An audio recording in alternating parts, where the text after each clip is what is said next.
The murder case of Chris Watts. How much can you do to be with the person that you love? Are you cruel enough to take the lives of your own daughters and unborn son along with your wife? In this case, two innocent girls and their mother and unborn brother lost their lives in the most shocking way possible, and no one could have suspected such an action. Hello guys, a warm welcome to our YouTube channel. Today I'm here with a new murder recap. If you want to know the truth behind the disturbing case of Chris Watts, then keep watching. Before moving ahead, make sure to like, share, and subscribe to this channel. And don't forget to hit the bell icon so that you remain notified with the upcoming latest videos. Without further delay, let's get straight into the video. Who is Chris Watts?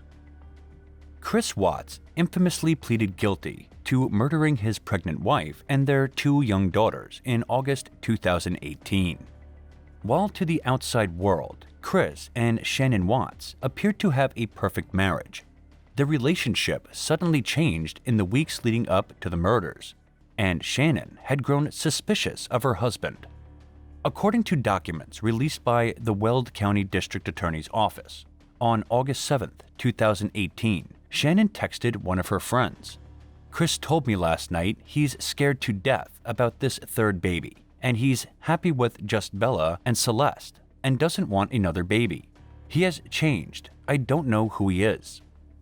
It would seem that Chris's behavior towards Shanann became noticeably different as she also told her friend via text, "I told him last night I don't feel safe with him after what he said about the baby." Beginning. In August 2018, Chris Watts made a televised plea for the safe return of his missing wife, Shanann Watts, and their two daughters, 4-year-old Bella and 3-year-old Celeste, also known as Cece. After the three were reported missing by the family friend, Chris told Denver 7 in an interview, "I hope that she's somewhere safe right now, and with the kids." Sadly, only 2 days after the interview, bodies thought to belong to Shanann and the two children were discovered by police at Chris's former place of employment, Anadarko Petroleum Company. Bella and Celeste's remains were reportedly located in crude oil tanks, while Shanann, who was 15 weeks pregnant, was found in a shallow grave on the property. Chris was arrested 1 day before the remains were recovered, and he confessed to killing Shanann in anger after allegedly witnessing her strangle their two kids. In a video released by the 19th Judicial District Attorney's Office, Chris stated, "My babies are gone, and I put hands around my wife's neck and did the same thing." In a sworn affidavit, Chris claimed that his wife's alleged killings of the two girls happened after he told Shanann that he wanted a separation. Prosecutors charged him with 9 felonies, including 3 counts of first-degree murder. But in a shocking twist, Chris pled guilty to all of the murder charges, including those of the children, on November 6, 2018, just months after he pointed the finger at Shanann. He was eventually sentenced to 3 consecutive life terms for his unimaginable crimes. But just when you thought you'd heard the entire tragic story of the Watts' family case, murder. In February 2019, the convicted killer gave a full confession detailing the horrific crimes. One of the devastating questions about this case rests on whether Bella and Celeste Watts were already dead when Sean Watts arrived home from a business trip in Arizona. All we know for sure is this. On the night of August 13, 2018, Shanann was dropped off at her home around 2 a.m. by a friend, Nicole Atkinson. According to court documents, prosecutors believe it's possible that she and her daughters died sometime between August 12 and August 13, 2018. This timeline suggests Chris Watts possibly harming his daughters before Shanann arrived home. We'll probably never know exactly what happened that night, but Chris clarified the timeline when he spoke with investigators from jail in February 2019. Chris claimed that, after arguing with Shanann about their marriage, he strangled her to death. According to the Coloradoan, Bella supposedly woke up during the commotion and asked, "What's wrong with mommy?" Chris said he then placed the girls and Shannon's body into his truck, drove approximately 45 minutes to his worksite, and killed the girls one by one after burying his wife in a shallow grave. He claimed to have smothered Cece first, then Bella, who supposedly pleaded for life before she was killed. Of course, there's always the possibility Chris fabricated these new details given his history of lying. But there's no denying the scenario wrecked Shannon's family, as Shannon's brother, Frank Rzucek Jr., told Dr. Phil McGraw in March 2019. "It's worse than we even thought. We thought the worst was what we heard already, you know?"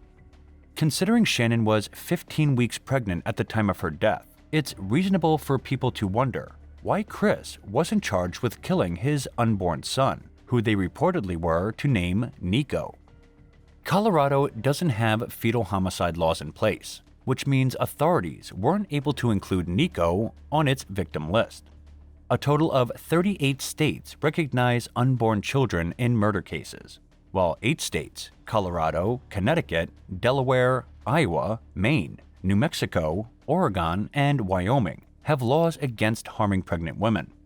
Prosecutors in Colorado, where Shanann and her daughters were murdered, charged Chris with the unlawful termination of a pregnancy in accordance with the state law.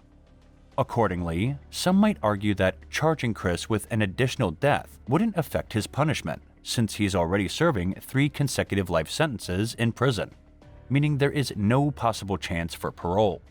Before Chris Watts pleaded guilty to the murders, he looked like his defense team was preparing to place the blame on Shanann Watts. Proof. According to the Washington Post, Chris's lawyers filed a motion for investigators to swab the girls' necks and hands for possible DNA evidence. Additionally, the defense requested that a DNA expert of their choosing be present during the collection process, as reported by CNN. The defense was likely trying to back up Chris's past claim that Shanann had strangled their daughters to death following a fight about their marriage. But likely to Chris's chagrin, the judge denied all the defense's requests. According to CNN, the ruling stated, "The court cannot order the prosecution and/or coroner how to conduct their investigation." After the release of the joint law enforcement interview of Chris in February 2019, during which he confessed to killing his daughters in addition to his wife, Shannon's loved ones expressed relief that her name was finally cleared. Rzucek family attorney Stephen Lambert told Southern Colorado NBC affiliate KOAA News 5, "These tapes put to rest any kind of this speculation, and Shannon's memory can be put to rest as a loving mother and caring wife." One of Chris's possible motives involves financial struggles, a common source of tension between married couples. Chris and Shanann filed for bankruptcy in June 2015, after they bought their $400,000 house in Colorado, according to CNN. The two were reportedly $70,000 in debt, a total they racked up thanks to student loans and credit card purchases. Their savings appeared to be total of $9.51 in one account and $864 in a joint checking account. Although Shanann reportedly made $80,000 a year, it's possible Chris was concerned about the cost of another child. This alleged motive, however, has not been confirmed. Punishment. Many people were shocked when Chris Watts confessed to murdering his family on November 6, 2018, almost 3 months after he pleaded not guilty to the charges. So why did Chris finally admit to his alleged involvement in the slayings? His plan of action reportedly shifted when prosecutors said they wouldn't seek the death penalty if he confessed to the terrifying crimes. Shanann Watts' mother reportedly approved the idea. Weld County District Attorney Michael Rourke shared that she said to him, "He made the choice to take those lives. I do not want to be in the position of making the choices to take his." Chris reportedly knew the odds were against him if the case went to trial. A source told People, "There was physical evidence and his own words that would convict him. His story didn't work. He got angry." The source also claimed that he didn't want to plead guilty, but he really had no choice, considering the evidence. It took a little bit of time for him to come around, but he did. Rourke expressed relief that Shannon's name was cleared in the murders of Bella and Celeste Watts. NBC News reported that Rourke stated, "The spotlight that he tried to shine on Shanann falsely, incorrectly, and frankly, a flat-out lie has been corrected." He added, "The spotlight shines directly where it belongs, on him." So guys, what do you think about today's video? I hope you liked the recap. If you want more recaps on different murder cases, then please do mention them in the comment box. This is all about today's video. Guys, do give this video a thumbs up. Don't forget to watch the next murder case. Goodbye for today. Peace.